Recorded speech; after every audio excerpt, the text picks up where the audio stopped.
Humanda na sa mga malalaking balita, trending viral, pinag-uusapan sa buong Pilipinas at buong mundo. Ronda Pilipinas Headlines. Narito na mga headlines sa Ronda Pilipinas. Ronda Pilipinas. Posibleng epekto ng Administrative Order No. 20 sa lokal na supply ng agricultural commodities. Minimal lang ayon yan sa Sinag. Ronda Pilipinas. Mga otoridad dinidepetsa sa bumabang alaga ng nasabat na shabu dyan po sa may Alitagtag, Batangas. Ronda Pilipinas. Korte Suprema nanindigan sa desisyon kaugnay sa pag-disqualify ng COMELEC sa Smartmatic. Ronda Pilipinas. At mamaya sisiyasatin natin PUV Modernization Program. Ano na ba talaga? Tutuluyan na ba yan? Tutuluyan na bang ipatupad yan? Mamaya alamin. Ronda Pilipinas. Balita sa ibayong dagat, 7 katao patay matapos masagasaan ng mga nagkakarerang sasakyan sa Sri Lanka. Ronda Pilipinas. Balita babalakasan, De La Salle University pasok na sa Final Four ng UAAP Season 86 Women's Volleyball Tournament. Ronda Pilipinas. At showbiz naman, Bong Revilla sumailalim sa 3 buwang therapy. Ronda Pilipinas. At palaging nagpapark ang iyong kapitbahay sa inyong driveway o sa inyong tapat ng inyong bahay. Nako, bawal ito. Ronda Pilipinas. Sabi ng mga nakarinig, bawal ba? Okay, mamaya, pagiging clingy, yung napaka-close, pagiging clingy, hindi nga ba healthy sa isang relasyon? Mamaya, let's prove it! Ronda Pilipinas. Ang mga malalaking mga balita, ang mga matitinding mga pinag-uusapan, ang mga maiinit at pinagtatalunang mga issue. Lahat hagip, lahat malalaman. Hindi lang sa buong Metro at Mega Manila. Kasama na ang buong Pilipinas. Hahagupit na ang mga malalaking issue sa Ronda Pilipinas. Live na live sa DWIZ AM Metro at Mega Manila. Naka-live din sa DWIZ News FM Regional Stations. Naka-live din sa Radyo Ronda AM Radio sa Pilipinas. Live ding mapapanood sa Aliw 23 Free TV. At naka-live din sa lahat ng DWIZ Digital News accounts, Facebook, YouTube at DWIZ News website. Ronda Pilipinas. Wala nang mahuhuli sa balita. Wala nang maiiwanang issue na hindi mo alam. Ngayon, updated ka na sa Ronda Pilipinas. Kasama si Dennis Antenor Jr. Ronda Pilipinas.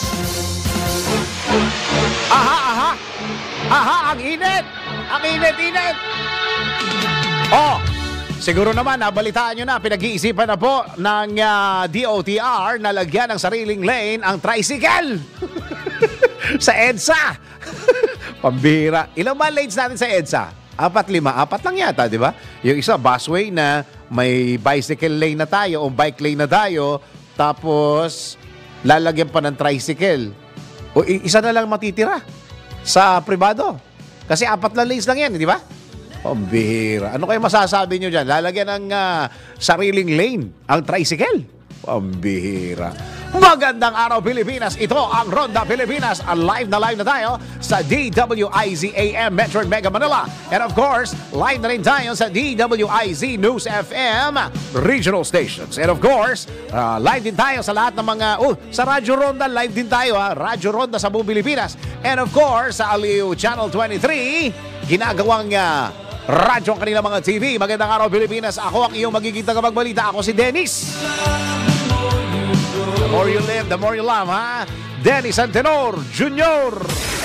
Ronda Pilipinas. Sa ating magiging weather, whether you like it or not, asahan ang maulap na kalangitan na may kalat-kalat na pag-ulan at thunderstorms sa Basilan, Sulu at Tawi-Tawi bunsod ng trough ng low pressure area o LPA. Buti pa sila may ulan-ulan dun. Sa atin wala. Kaugnay nito, nagpaalala ang pag-asa sa publiko kaugnay sa flash floods o landslides na dulot ng katamtaman hanggang malakas na pag-ulan. Samantala, posible namang makakaranas ng maulap na kalangitan na may kasamang pagbugso-bugsong pag-ulan. Talaga? Ang Metro Manila at iba pang bahagi ng bansa dahil sa tinatawag na localized thunderstorm. Ronda Pilipinas! Nakita niyo ba yung baha dun sa Middle East? Ang bilis nilang no? Ang bilis nilang maka-move on, makatayo. Galing. Samantalang sa atin, never mind. Sa ibang balita, maliit lang ang magiging epekto ng inilabas na Administrative Order number 20 ng pamahalaan sa lokal na supply ng agricultural commodities maliban sa isda at asukal. Sa panayam ng DWIZ, binigyan din ni SINAG Chairman Rosendo So na wala silang nakikitang epekto nito sa ilang produktong pang-agrikultura, lalo't tuloy-tuloy naman ang ginagawang pag-aakat ng pamahalaan sa ilalim ng Administrative number 20. Ito po yung laman. Inaatasan ang Department of Agriculture, Department of Trade and Industry at Department of Finance na bawasan ang proseso sa importasyon ng agricultural products para matiyak ang supply at matugunan ang presyo ng pagtaas ng presyo ng mga lokal na bilihin. So, wala tayong nakitang effect sa rice, sa karne ng baboy and manok naman. Wala rin tayong nakitang effect dahil continuous naman yung pag-angkat natin sa other countries. So, maybe dun sa isda and sugar. So, yun ang sinasabi natin. The rest, depende naman dun sa inaangkat natin. Tama, no? Wala, no? Sabi niya, no? Ginit pa ni Engineer Chairman So, na wala silang nakikitang problema sa naturang kautusan, ngunit mahalagaan niyang matiyak na mababayaran ng mga taripa.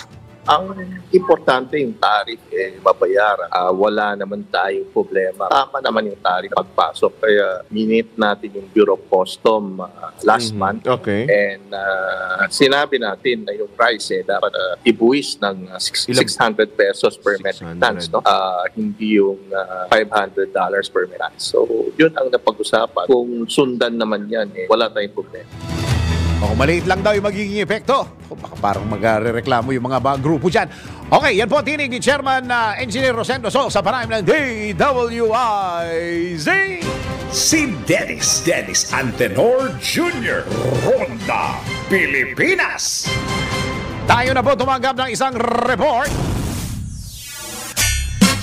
Pagpapalakas ng local agri-products mas dapat iprioridad kaysa sa importasyon. Ayon kay Senator Escudero, ito, may reaksyon na tayo. Alamin natin ang report ni Patrol 19, Sally Ortega Bueno. Ati Sally, go! Bagamat hindi daw talaga maiwasan ang pag-angkat ng mga produktong agrikultural dahil sa epektong naidudulot ng El Nino sa agricultural sector, pero ayon kay Senator Chis Escudero, dapat na mas prioridad ang pagpapalakas ng lokal na produksyon ng agricultural products. Dapat anyang mas pahalagaan ang local production kaysa sa importation, kaya kailangang tulungan ng pamahalaan ang ating mga magsasaka.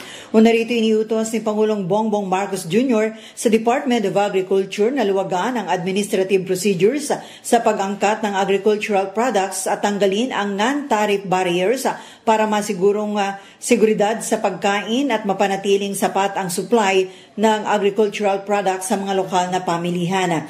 Ayon kay Senator Escudero, ang tunay at genuine na food security ay nakabase sa domestic ability at supply para tugunan ang pangangailangan ng bansa kung saan ang importasyon ay dapat stopgap lamang o pansamantala lang habang hindi pa natin natatamo ang food security para mapigilan ang pagtaas ng inflation.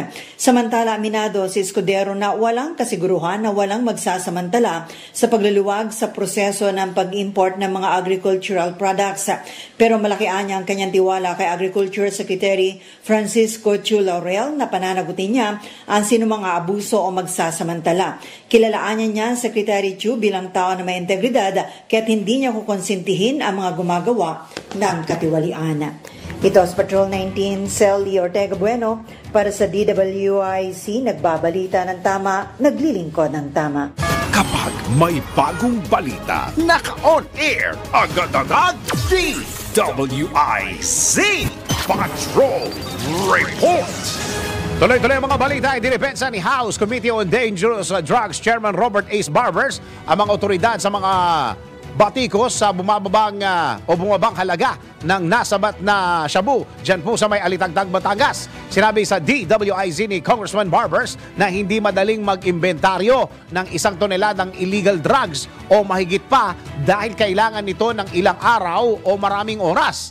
Kasabay nito, pinuri ni Congressman Barbers ang anyay magandang accomplishment ng mga otoridad sa pagkakasabat ng nasabing halos 10 bilyong pisong halaga ng shabu.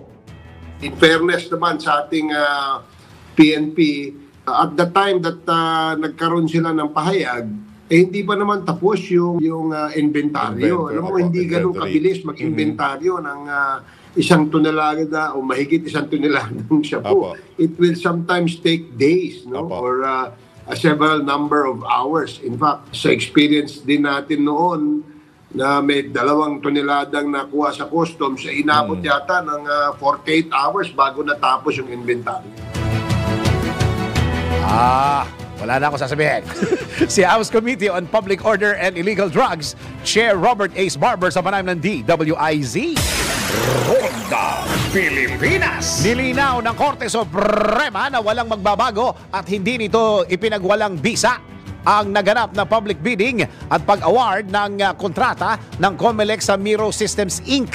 Ito'y matapos na kinatigan ng SC ang petisyon kontra sa pag-disqualify ng COMELEC sa Smartmatic. Sa panayam ng DWIZ, sinabi ni Supreme Court spokesperson Attorney Camille Suting na hindi pwedeng hayaan lamang ang paglabang ng COMELEC sa probisyon ng Government Procurement and Reform Act dahil sa agad na pag-disqualify sa Smartmatic dahil hindi pa ito nakakapagsumite ng bidding requirements. Ibig po sabihin ng Doctrine of Operative Fact is we recognize that the Executive Act existed before it was declared to be invalid. So ang ibig sabihin po nito, yung act na ito, meron po mga consequences na hindi lamang natin pwedeng i-disregard. So in effect, it nullifies the Executive Act, pero yung consequences nito are upheld po. Yan ang tinig ni Supreme Court spokesperson Attorney Camille Suting sa panayam ng DWIZ. Si Dennis Antenor Jr. Ronda Pilipinas. So ibig sabihin tuloy-tuloy pa rin yung ginagawang proseso ng COMELEC, ibig sabihin. Okay. Tuloy-tuloy ang tanggap tayo ng isang report. NFA nagsimula ng bumili ng palay sa mas mataas na presyo para mapalakas ang buffer stock ng bansa. Alamin natin ang report ni Patrol 30 Jelly Mendez. Jelly, go! Sinimulan na ng National Food Authority ang pagbili ng palay sa mas mataas na presyo upang makatulong sa mga magsasaka at mapalakas ang buffer stocks ng bansa. Ito'y matapos itaas ng NFA Council ang presyo sa pagbili ng fresh o wet palay na nasa 17 pesos at 23 pesos habang ang clean and dry palay naman ay nasa 23 pesos at 30 pesos. Nabatid na naglalaro sa 16 pesos hanggang 19 pesos ang buying price sa kada kilo ng fresh o wet palay habang nasa 19 pesos naman hanggang 23 pesos ang dating presyo ng clean and dry na palay. Ayon kay NFA Acting Administrator Larry Lacson, ang pagbili sa mataas na presyo ng palay ay nakadepende sa kondisyon ng bawat probinsya sa tulong na rin ng mga lokal na pamahalaan. Una nang inatasan ng Rice Tarification Law o RTL ang NFA na mapanatili ang stocks ng mga bigas sa 300,000 metric tons na makakatulong sa mataas na presyo ng pagbili ng palay mula sa mga magsasaka. Ito si Patrol 30 Jelly Mendez nag-uulat para sa Impilang Metodong Lakas sa DWIZ.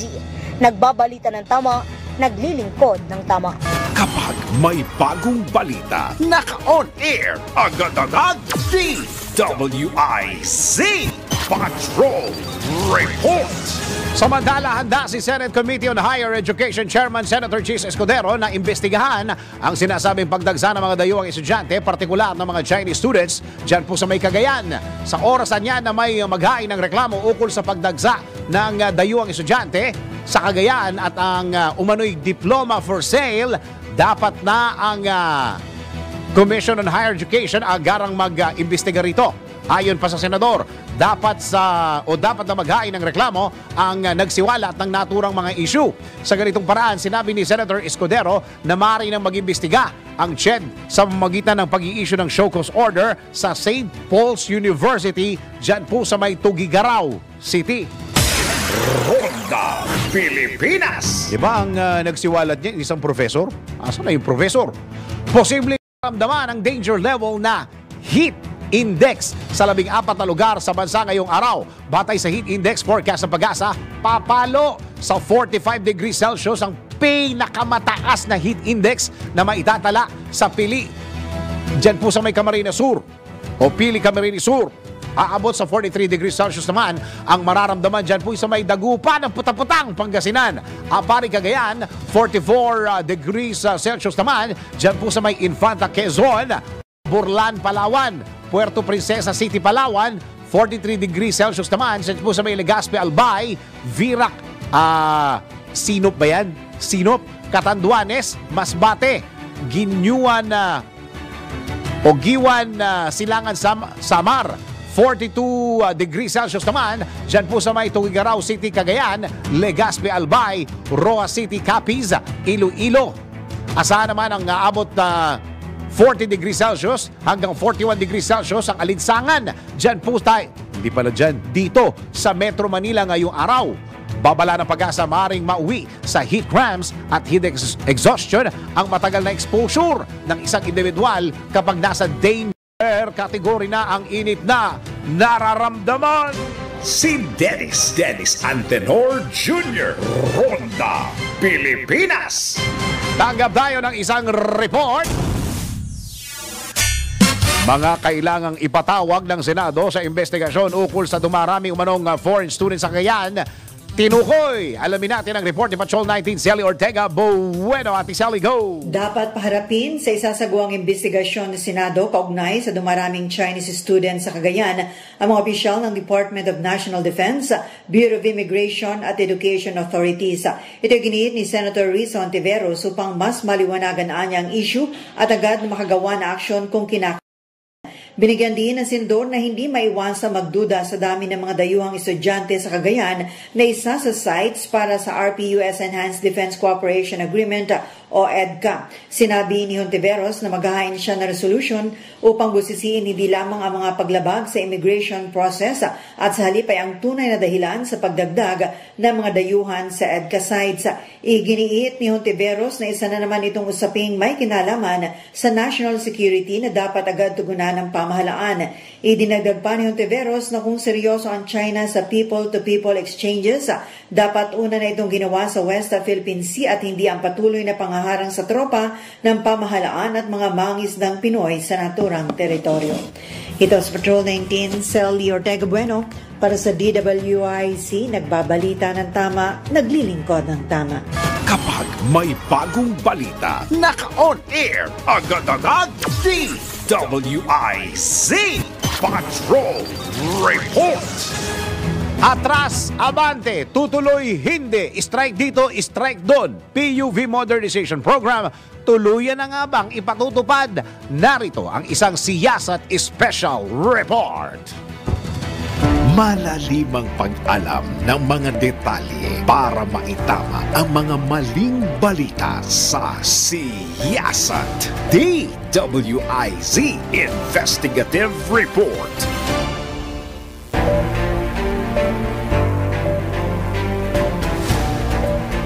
Dito lamang Abril 15 nang ilarga ng mga transport groups na Piston at Manibela ang kanilang panibagong tigil pasada na tumagal hanggang Abril 16. Ito'y bilang pagtutol pa rin sa Public Utility Vehicle Modernization Program. Bagamat makailang beses nang pinalawig ang deadline para sa consolidation ng prangkisa ng mga PUV operators at drivers, nanindigan si Pangulong Ferdinand Marcos Jr. na hanggang April 30 na lamang ang palugit.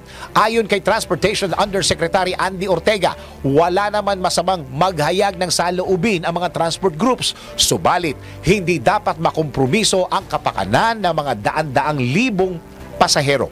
Clearly, kahit na nakailang extension na po tayo, talagang decided naman silang magsumama. I think there is a way that people can express themselves, make their positions clear, pero wag po nating parang i-hostage or apektuhan yung ating mananakay. Parang, Correct. parang we could strongly say our position, pwede kayong mag-rally.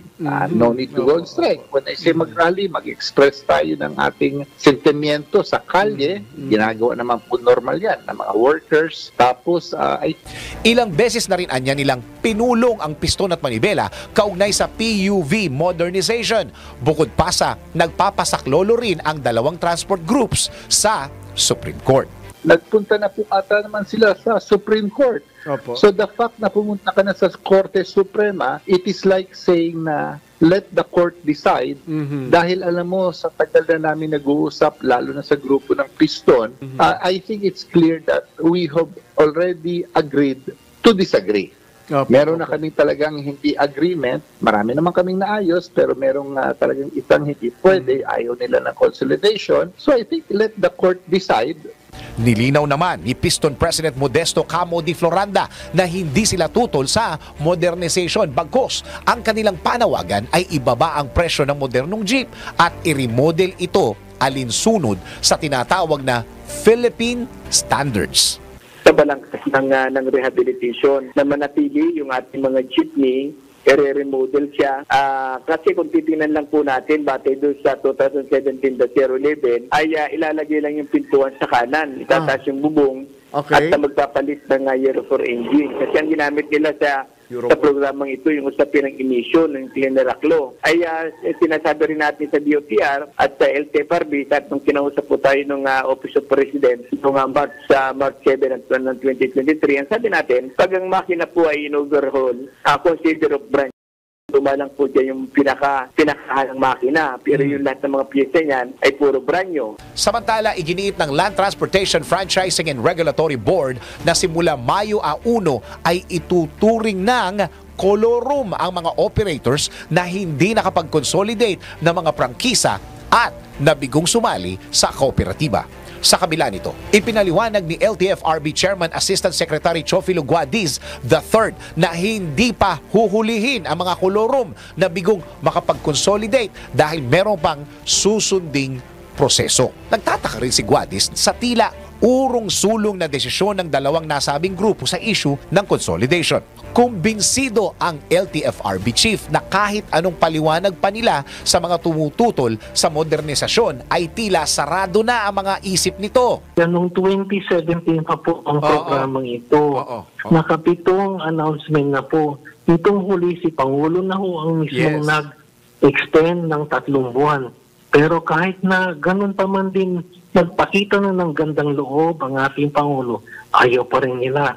At the end of the consolidation period, ganun din ang sinasabi nila.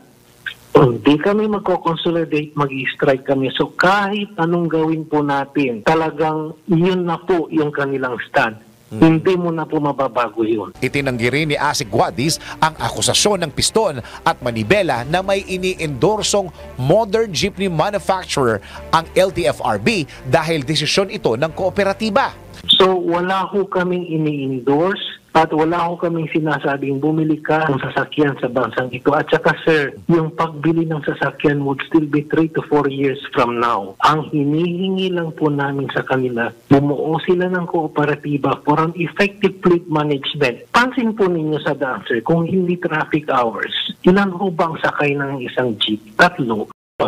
Di ba sayang po yun? Ngayon, pag may fleet dispatching ka, lalabasin mo lang yung jeep kung puno na. So, hindi po nasasayang yung gasolina, yung carbon monoxide po natin, at saka yung traffic na address. Yun po ang gusto namin maayos sa ngayon. At yun po sa pagbili ng sasakyan, it still be after 3 years pa po. Marami pa pong proseso ang dadaanan. Naniniwala naman ang siyasa team na ang pagbalanse ng gobyerno, partikular Department of Transportation sa negatibo at positibong epekto ng modernisasyon ay dapat tutukang maigi. Bagamat maganda ang layunin, sadyang hindi maikakailang may mga maapektuhan. Lalo na ang mga pasahero na tila hindi makapagreklamo tuwing magtitigil pasada ang mga transport groups. Mahalagang maglatag din ang mga mambabatas ng mga remedyo para maging patas sa lahat ng modernization program para sa kapakanan ng nakararaming mamamayan. Sa ngalan ng Siyasat Team, ako si Dennis Antenor Jr., nagbabalita ng tama, naglilingkod ng tama. Ikalat ang tama, ikalat ang totoo. Follow these reports on our DWIZ digital channels, DWIZ News website, Facebook, YouTube, and DWIZ X account. Ang tama ang dapat ikalat sa Siyasat DWIZ Investigative Report. Ronda Pilipinas. Ayan, puntahan ang aming mga Facebook, ang aming Facebook, YouTube at saka X account at sa ating website. Tingnan ang special reports na yan at iba pa mga special reports sa Siyasat. Okay. Uy, ang init-init ngayon ha. Healthy ba talaga yung mga clingy na masyado sa relasyon? Yakap ng yakap. Lagi nasa kailangan nakakatabi palagi. Ito, pagiging clingy, hindi nga ba healthy sa relasyon o relationship tayo ngayon? Tara, let's prove it! Bago maniwala sa mga claim na yan, patunayan na yan sa Let's Prove It! Ikaw ba ay isang clingy na tao? Yung tipong madalas ginugusto mo na naka-holding hands kayo ng boyfriend o girlfriend mo? O kaya naman, ikaw yung tipong gusto ng minu-minuto ang pagte-text o pagtatawag sa iyong jowa? Alam nyo bang nakaka-apekto daw ang attachment style sa isang relasyon? Tara, let's prove it! Ayon sa ColumbiaPsychiatry.org na ang mga taong may anxious attachment style ay takot maiwan at madalas naghahanap ng validation. Habang ang mga taong may avoidance style naman ay naghahanap ng pagmamahal at madalas sila ay masungit o emotional available. At ang secured attachment style, sila naman ang mga taong mapagbigay at madalas madaling magtiwala. Dagdag naman ng psychiatrist at psychoanalyst na si John Bowlby, ang primary caregivers tulad ng mga magulang sa kanilang early childhood ay may malawak na impluwensya sa kung paano sila makitungo sa tao. Sa madaling salita, ang early bond na ito ay lumilikha ng isang template o mga panuntunan para sa kung paano mo i-handle ang relationship mo sa pamilya, kaibigan, katrabaho, at maging sa iyong karelasyon. Bukod dito, ang 4 na attachment style ang nagpapahirap sa isang individual sa pakikisalamuha. Subalit ayon sa mga eksperto, huwag mangamba sapagkat habang tumatagal ang relasyon sa kaibigan, pamilya at sa karelasyon, ay nagbabago din ito habang tumatagal. Iyon naman pala. Okay. Kasi galing yan sa mga magulang natin nung maliliit tayo. Hanggang sa tumanda na, gusto ko holding hands. Uy! Mga kaastig! Handa na ba kayo for the next level ng saya sa paborito ninyong sports? Sa Arena Plus, Astig sa Sports. Magpapabago sa paraan ng inyong pag-i-enjoy sa mga paborito ninyong games. Pwede mong i-stream ang live games ng local at international sports sa internet at sa inyong mga telepono. Maging up-to-date sa latest score sa libu-libong games worldwide. Kasama dyan ang PBA, NBA, PVL, soccer, volleyball, marami pang iba. But that's not all. Kasama sa magbibigay ng saya sa inyong gaming experience ang official Astig endorsers na sina Scotty Thompson at NBA star Jordan Clarkson.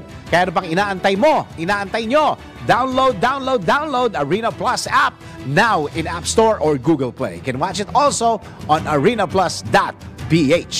Sa Arena Plus, Astig sa Sports. Keep it fun, game responsibly. Pilipinas, ang ating oras ay 32 minuto makaraan ng alas 10 ng morning. Ronda Pilipinas. Si Dennis Antenor Jr. Ronda Pilipinas. Tuloy-tuloy mga balita at impormasyon sa Ronda Pilipinas at ngayon tanggap tayo ng isang report. House Speaker Romualdez, kumpiyansang buhay pa rin ang unity sa Kamara. Alamin natin ang report ni Patrol Laventina Nolasco. Tina! Naniniwala si House Speaker Martin Romualdez na buhay pa rin ang pagkakaisa o unity sa Kamara de Representantes. Ito ang tiniyak ng House Speaker sa kanyang pagdalo sa isinagawang bagong Pilipinas Service Fair sa probinsya ng Benguet kasama Ang 63 kongresista. Anya ang naturang aktibidad sa Benguet ang may pinakamaraming dumalo ng mga mambabatas para saksihan ang pamamahagi ng ayuda at paghatid ng serbisyo ng pamahalaan. Ito'y sa kabilaan niya na nakabreak ang sesyon ng ay naglaan pa rin ng panahon ang mga kongresista upang direktang makita ang pagpapaabot ng tulong ng gobyerno. Bunso dito, umaasa ang lider ng Kamara na magisilbing inspirasyon ang BPSF para sa kapwa mga mambabatas para tularan at ipatupad ang programa sa kani-kanilang nasasakupang distrito. Una nang sinabi ng House Speaker na plano nitong mapuntahan ang kabuang 82 probinsya sa Pilipinas ngayong taon. Ito si Patrol 11. Tina Nolasco para sa Impilang May Todong Lakas DWIZ, nagbabalita ng tama, naglilingkod ng tama. Ronda Pilipinas. Samantalay sa Mapong Report. Matapos ang sunog kahapon, grabe ito face-to-face classes sa Paco Catholic School dyan po sa Maynila, suspendido. Alamin natin ang report ni Patrol 5. Ayo Paco, Kuya Aya, go! Sinuspindi muna ng pamunuan ng Paco Catholic School sa Maynila ang face-to-face classes sa lahat ng antas ng kanilang paaralan. Ito ay matapos madamay ang bahagi ng isa nilang gusali o building. Marang sumiklab ang sunog sa commercial residential area malapit sa Paco Mall. Nangyari ang insidente noong Sabado ng gabi kung saan inabot ng ika-5 alarma ang sunog na tumagal ng mahigit kalahating oras. Kaugnay nito, magpapatupad na muna ng online classes ang Paco Catholic School simula bukas sa Martes, Abril 23. Nabatid na nasa halos 5,000 estudyante ng nabanggit na paaralan ang naapektuhan ang pag-aaral dahil sa sunog na hindi pa malaman kung ano ang dahilan at ilan ang nadamay. Nanawagan naman ng Paco Catholic School sa publiko na wala sila o hindi sila naglalabas ng anumang solicitation o panghihingi ng anumang tulong matapos ang insidente ng sunog.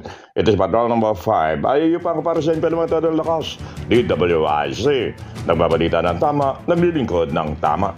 Kapag may bagong balita, naka-on air, agad-agad, DWIZ Patrol Report. At ngayon punta tayo sa may bandang Ilocos. Illegal logging mahigpit na pinagbabawal sa buong probinsya ng Cagayan. Yung illegal logging, bawal. So pwede mag-logging. Tama? Illegal logging, mahigpit na pinagbabawal sa buong probinsya ng Cagayan. So pwede mag-log. At teka, para magulo sa akin ito, alamin natin ang report mula kay Ronald Idol Domingo. Parang Idol, ano ba? Yung illegal logging ba, ipagbabawal? Yes, kasamang Dennis. Ipinagbabawal yung illegal logging, so tuloy-tuloy lang ang pagputol ng puno? Hindi, bawal nga eh. Bawal yung pagputol ng punong kahoy. Kasi sabi dito, illegal logging, mahigpit na ipinagbabawal. So yung illegal logging, itutuloy-tuloy lang, ibig mo sabihin? Hindi pa rin, kasi hindi pa rin. Okay. Sige, go ahead. Sige. Para malaman natin tama. Sige, go ahead. Maisip na pinagbabawal ang illegal logging o pagkakaingin sa buong probinsya ng Cagayan na isa ring mahigpit na binabantayan ng mga Cagayano Caps sa ilalim ng pangasiwa ng Provincial Director Police Colonel Julio S. Goroste Jr. Sa Sitio Kabuluan, Barangay Balatubat, Calayan, Cagayan, nahuli ng PNP Calayan ng isang suspect dahil sa paglabag nito sa PD 705 o anti-illegal logging. Lumalabas sa investigasyon na bandang alas 9:30 ng umaga kahapon ay isang individual ang nag-ulat sa impilan ng pulisya ng Calayan upang ukol sa pamumutol ng mga puno at pagkakaingin sa pampublikong kagubatan o public forest na nabanggit sa lugar na agad namang pinuntahan ng kapulisan kasama ang isang forest ranger ng Calayan, Cagayan. Natuhan ang sospek na namumutol ng mga puno gamit ang palakol na siyang nagresulta sa pagkaresto nito. Nasamsam rin mula rito ang iba't ibang klase ng mga punong kahoy na may kabuang 1,354 board feet na nagkakalagay ito ng 47,000 plus. Dinala ang sospek at mga nakumpiskang gamit sa Kalayaan Police Station para sa karagdagang dokumentasyon at tamang disposisyon. Naharap sa kasong may paglabag sa PD 705 o anti-illegal logging. Ito ang Ronda Patrol. Ronald Idol. Yes, Ang mahirap pa dyan yung mahirap pa dyan yung forest fire, baka lumala, lalong-lalo na summer ngayon.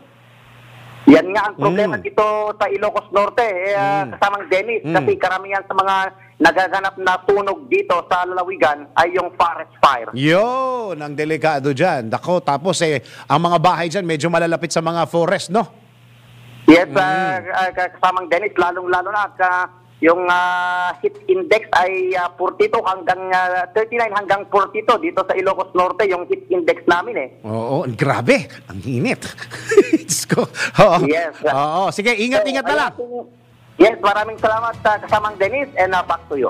Si Ronald Idol Domingo live dyan mula sa Ilocos Norte. Ronda Pilipinas. Speaking of sunog, nako, tanggap tayo ng isang report mula sa Central Luzon. Grass fire sa Mount Arayat muling sumiklab. Alamin natin ang report mula kay Johnny Gole. Kuyang Johnny, go! Yes, Boss Dennis, ito na yung ikalawang pagkakataon na muli na namang nagkaroon ng grass fire o sunog dito sa bahagi nitong Mount Arayat National Park nitong nagdaang linggo. Tinatayang nasa 12 hektaryang damo at maliliit na kahuyan. Itong nasunog na tumagal lamang ng halos 4 na oras dito sa bahagi naman ng Barangay Balite, Arayat, Pampanga. Ayon naman dito sa ulat ng Bureau of Fire Protection o BEP, wala namang napinsala sa mga ari-arian sanhi nitong ikalawa ng sunog dahil pawang mga bakanting lote lamang ng mga pribadong individual at mga talahiban itong nasunog at malayo ito sa mga residential houses. Di pa matukoy ngayon ng Bureau of Fire Protection Arayat, Pampanga ang sanhi nitong sunog sa lugar. Patuloy naman ang kanilang isinasagawang investigasyon dito sa insidente. Nabatid na patuloy ang kaingin farming dito sa lugar ayon sa Bureau of Fire Protection. Noong April 5, nagkaroon din ng unang sunog sa bahagi ng Mount Arayat National Park. Tinatayang nasa 20 hektarya na bakanting lute na may makapal na talahiban at maliliit na kahuyan. Itong natupok ng apoy. Nangyari ang sunog sa boundary line nitong bayan ng Magalang at Arayat sa Pampanga. Wala ring naiulat ang BEP Magalang na nadamay o napinsalang ari-arian sa nasabing insidente. Aminado itong Bureau of Fire Protection na wala silang magawa upang apulahin itong malaking grass fire dahil walang madaanan patungo do sa matarik na porsyon ng bundok Arayat. Hanggang sa ngayon ay wala pa rin inilalabas na resulta sa kanilang investigasyon sa nasabing grass fire itong Bureau of Fire Protection. Mula dito sa lalawigan ng Pampanga, ito si Central Luzon Patrol, Johnny Gole para sa Impila Metodo Lakas, DWIC nagbabalita ng tama, lingkod ng tama. Ronda Pilipinas. Bakit ba ang daming grass fire? Outdoor activity sa Mount Iriga pinagbawal muna dahil sa nagpapatuloy na grass fire. Hala, alamin natin ang report mula dyan sa Nagas kay Melvin Machado. Melvin, ano nangyari? Manoy, sa patuloy na sunog sa taas ng Mount Iriga o Mount Asog na nagsimula pa kahapon April 21, ipinagbawal na ng tanggapan ni Iriga City Mayor Wilfredo Rex Oliva ang lahat ng outdoor activities sa loob ng Mount Iriga o Mount Asog. Kasabay nito ang pag-activate ng Barangay Disaster Risk Reduction Management Committee ng mga barangay ng Santa Elena, Santiago, Santo Domingo, San Juan at mga katabing barangay ng San Nicolas. Naka-activate na rin ngayon ang Incident Management Team ng lungsod dahil sa grass fire. Nasa area na rin ngayon ng Environment, Disaster Management and Emergency Response ng Camarines Sur at ng Bureau of Fire Protection upang pagtulong-tulungang mapulang apoy sa Mount Asog o Mount Iriga. Kanina ngang umaga umakyat ang iba't ibang team mula sa barangay, MDRRMO, BFP at ibang volunteers para gumawa ng fire lane. Patuloy pang ginagawang pag-iimbestiga ng mga otoridad sa pinagmula ng apoy. Wala pang data ang CDRRMO sa ektaryang napinsala ng sunog. Wala pa ring evacuees o wala pang evacuees na naitatala ang LGU Iriga. Maliban sa mga barangay na sakop ng lungsod ng Iriga, apektado na rin ang barangay ng San Ramon at barangay de la Fe sa munisipyo ng Buhi, Camarines Sur. Ito ang Ronda Patrol, Melvin Machado para sa Impilang May Todong Lakas, DWIZ. Nagbabalita ng tama, naglilingkod ng tama. Ronda Pilipinas. O, doon sa mga nagtatanong sa iloto, kasado na daw yan, ox na. Alamin natin ang report mula kay Maine Barreto.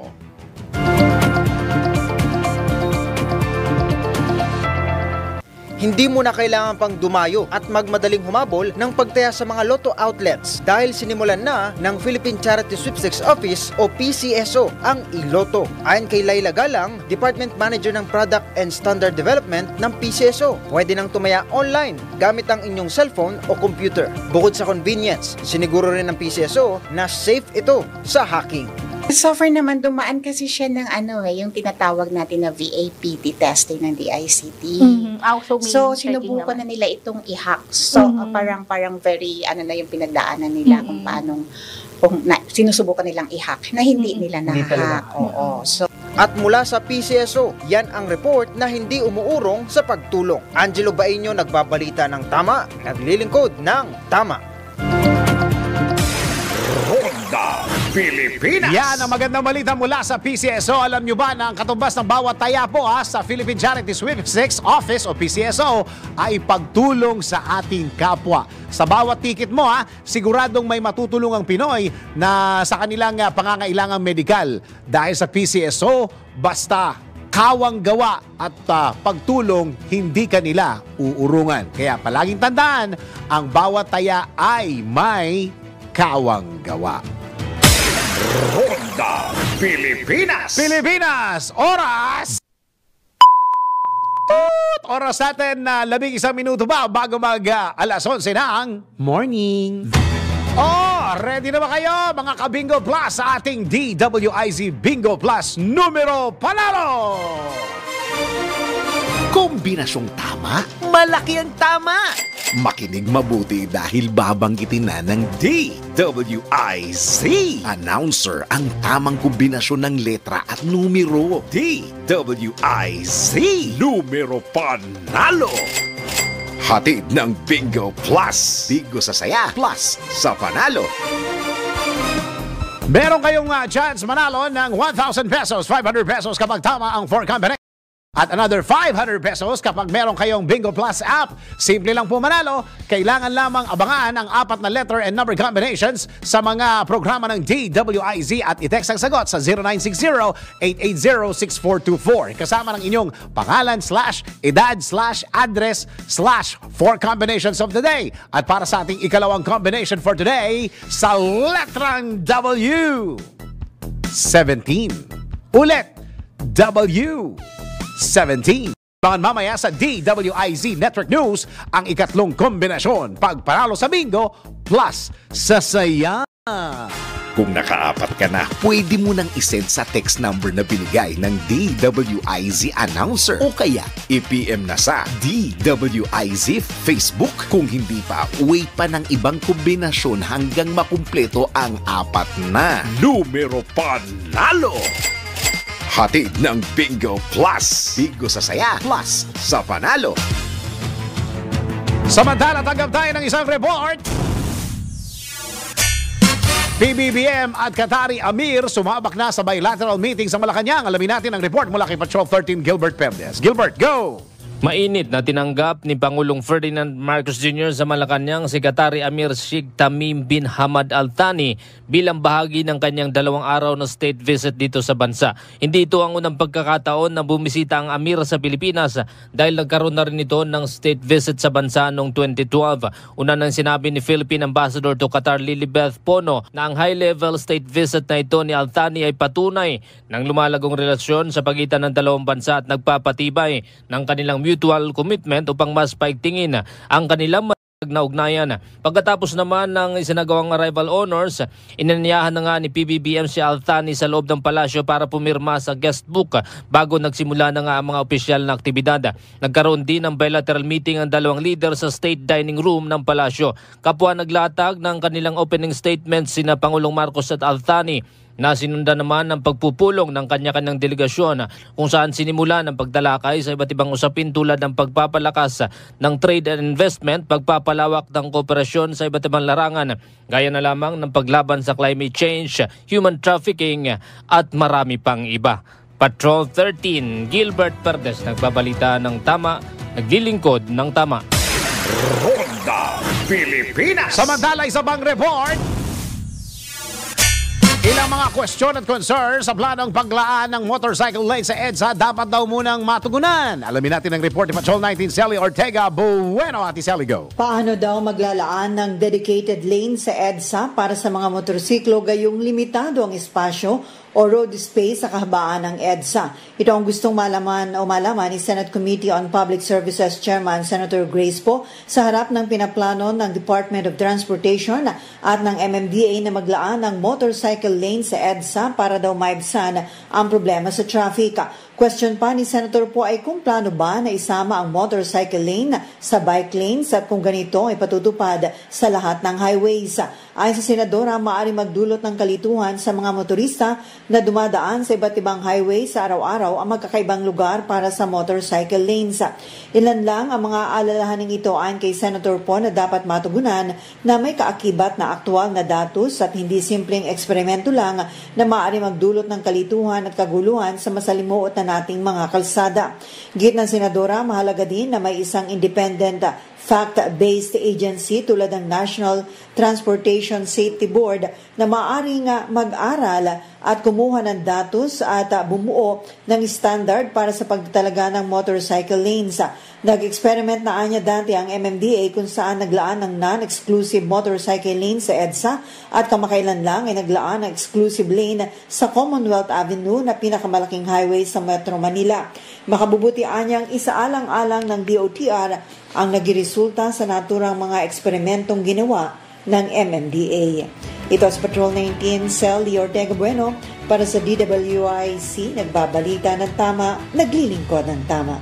Kapag may bagong balita, naka-on air, agad-agad, DWIC Patrol Report. Sabing balita ng sports, De La Salle University pasok na sa Final Four ng UAV Season 86 sa Women's Volleyball Tournament. Sports news mula kay Daryl Justin. Sa mundo ng palakasan, ang latest malalaman sa DWIZ Sports News. Sigurado na ang spot ng De La Salle University Ladies Spikers sa semifinals ng UAAP Season 86 Women's Volleyball Tournament. Ito ay nang mapatalsik nila ang Ateneo de Manila University matapos masweep ang kanilang laban 25-12 sa first two sets at 25-18 sa set 3. Sa kabila ng pagkapanalo, naniniwala ang head coach ng team na si Noel Orculio na maraming bagay pa ang dapat nilang i-assess at ayusin sa kanilang sistema. Katulad sa nakaraang laban kontra sa Adamson, pinangunahan muli nina Shevana Laput at Thea Gagate ang Lasal. Sa ngayon, may hawak na 11-2 win-loss record ang Lasal kasama ang National University at University of Santo Tomas. That portion was brought to you by Arena Plus. Sa Arena Plus, astig sa sports. Download Arena Plus app now in App Store or Google Play. You can watch it also on arenaplus.ph. Ronda Pilipinas. At yan ang kabuuan ng mga balita at impormasyon sa Ronda Pilipinas. Pero bago tayo magpaalam, tayo muna magpatama quote of the day. Ang ating patama quote of the day ay manatili kang tahimik. Talo ka man sa opinyon, at least panalo ka sa pag-intindi. Lalong-lalo na yung mga taong hindi talaga, iba kasi yung hindi naiintindihan at ayaw intindihin. Magkaiba yun ha, dalawa yun. Hindi maintindihan at ayaw intindihin. Yung mga ayaw intindihin, talagang sarado na yung utak, pagbigyan nyo na. Oo, mapapagod lang kayo. Masasayang lang ang mga effort ninyo, ang inyong enerhiya, ang inyong energy. Kapag hindi talaga maintindihan, huwag nyo na lang, umuo na lang kayo. Okay. O, di ba? Sayang ang oras nyo eh. Nasasayang lang yung oras ninyo at yung, effort o yung energy mo. Okay? Maraming salamat, Pilipinas. Yan ang kabuuan ng mga balita at impormasyon sa Ronda Pilipinas.